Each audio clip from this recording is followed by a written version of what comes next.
Hey guys, so we just had YCS Sydney this past weekend where the one and only Jesse Cotton got his 5th YCS win, so as usual I wanted to break down the most played hand traps and staples and topping lists that were available, and before I continue a big thanks to my sponsors as usual, links and discount codes below.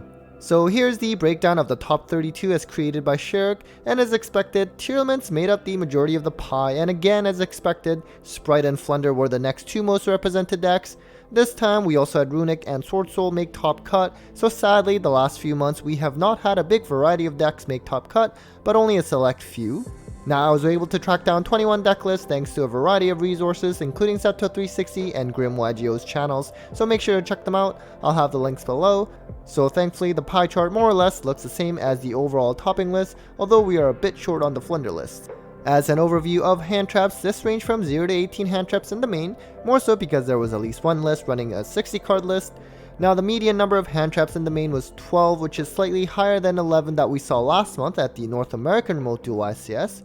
It's kinda interesting because we have a lot of hand traps being played right now technically, but at the same time it does not feel like it because we don't see a big variety of hand traps because everyone's just really running bestials and that makes up most of the count. In the side deck, this ranged from 0 to 8 hand traps with the median of 3, which is about the same as last month and in line with how it historically has been for the past couple of years. As for going second board breakers, this ranged from 0 to 8 in the main with a median of 2, slightly higher than the median of 1 last month, and this is usually low in the main deck. Now with so many decks running a card like Triple Tactics Talent, which I categorize as a board breaker, a lot of decks can play through several interruptions. In the side, this ranged from 3 to 10 with a median of 7 board breakers, up from 6 that we saw last month. With more time that passes, Konami always introduces more and more board breakers, although it seems like we stick with some of the more familiar favorites for the most part. So to cover the top 10 most played hand traps in the available topping list, we again start with all of the bestials. Interestingly, Druid's Worm had the slight edge in being the most played, and there were a couple lists that exclusively played Magmanut in the side. Not sure if that's because they don't want to commit to too many bestials in the main, or maybe they don't want their opponent to special their Magmanut with Dark in a potential mirror or both, but thought that was an interesting new trend. There is going to be another new bestial quick effect banish monster coming soon, so these cards are far from over. Next we have the more traditional hand trap in Imperm, which was seen in 13 of the 21 lists, and I've started to notice that tier lists are starting to play this as well in the past month, even though in its initial dominance they really were not playing other traditional hand traps and just relied on Heralds, Bestials as well as Kelbeck. The monster effect negation is nice, and also in a time where people are turboing out Dweller or Baguska, it's a nice card to have. Speaking of Kelbeck, we do still have it on here despite being more exclusive to specific decks like Tearlaments or something like Tearlaments Ishizu. While it's mainly there to mill more cards, the bounce effect is honestly really good and can really mess up plays for a variety of different decks. It's kind of tricky to play around with as well, and it's just super annoying. Then another exclusive hand trap to the couple decks that I mentioned is Orange Light, which is still seeing play despite the limit on the recent ban list. If it comes out to be able to negate, then it's great, but at its worst, it is still a tuner, so it can allow for Barone plays if you still run that card. Then we have an old classic in Ash Blossom, which is starting to see play in many decks outside of tiers, and even some tier decks do run this card now. Can be great to stop the Shrine or Havness and stop a potential waterfall of effects, particularly cards like Agito or Kelbeck, and from a tier 2 standpoint, it's always nice ashing this against Branded Fusion even when they have Branded Lost up. Next, we have an even older classic in Effect Failure, which is there to serve as an additional monster negation alongside Imperm, and it's also a light monster which might come up if you play any branded decks. And then we also have Gamma, which is only sided nowadays if played at all, really there to stop a card like Shifter, but being able to negate and destroy the first normal summon effect against Sprite or let's say even Flunder can be a great way to shut them off right from the beginning. Having to play the driver sucks, but playing Gamma can also open doors with Small World if you're a rogue deck that runs it.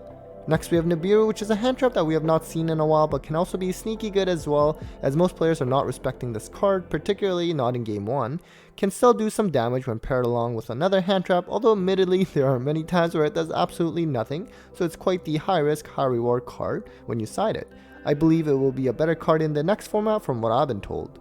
On to the most played staples, we are starting off with Dark Ruler No More, which is just sort of the default side card to play nowadays. It may not be amazing against tiers, but the card definitely does at least something to most decks out there that matters at least, so it's nice to have. And then we have Talents, which has been quite popular the last few months as all of its effects can be very useful. It's bound to come up for sure if you're going second, and taking away an opponent's monster can really just lead to easy OTKs. Next we have Twin Twisters as the favorite back row removal of choice. There's not as many floodgates like anti-spell fragments running around like what we used to see in branded format, but this card is nice to have when we have so many Flunder players and you need to try to snipe that Dreaming Town away early. Being able to pitch a card like a Guido or even Nimble Angler can be a nice plus as well. Then a card that of course is exclusively played in the side is Scattershot, which is there to just win in time. This card is actually pretty expensive for a common, and I really doubt that Konami will ever reprint this card, since that would mean they are admitting that there are some big flaws with our current time rules. I don't think you'll see many tier lists at a big tourney that are not running this card. And then we have Cosmic Cyclone as another popular back row removal of choice, particularly against tiers, since you really don't want to trigger their effects of their back row when they hit the grave. There's also a bit more popularity in Runic decks again, and you do want to try to have a card that banishes rather than destroy, although the pure versions of Runic can technically have a card that protects against targeting as well. Next we have Lightning Storm, which also seems to have regained some popularity again to clear back row or monsters. The only downside with this card right now is that a lot of you are probably running Bystials, and that does conflict if you are summoning on your opponent's turn and then shutting this card off, although at the same time you are probably more so siding this card for back row decks, and you probably are not running many, if at all, Bystials against them. Then we have another return of a double staple in Kashtira Fenrir. This card is great going first or second and is good enough to side if you can't find space for it in the main. It can conflict with Bystials as well, so many might opt to side it instead, but either way, this card can out problematic monsters or floodgates and can be good against all the top decks right now. Next we of course have Zombie World, which means technically Necroworld Banshee is right along with it, really there to combat against Fluanderies, but other tier 2 options like Dragon Lake, Sword Soul or Tri-Brigade really need to keep their typing, so this card can do well against those decks as well. Then we have a Floodgate in Anti-Spell Fragments, which we spoke of earlier. This card has seen a lot of decline in play in the last few months after being in the hot seat for a potential ban or limit back when we were in branded Despia format. Still a really strong card, and it is a good side option for a deck like Sprite that is bound to see opponents siding in cards like Dark Ruler.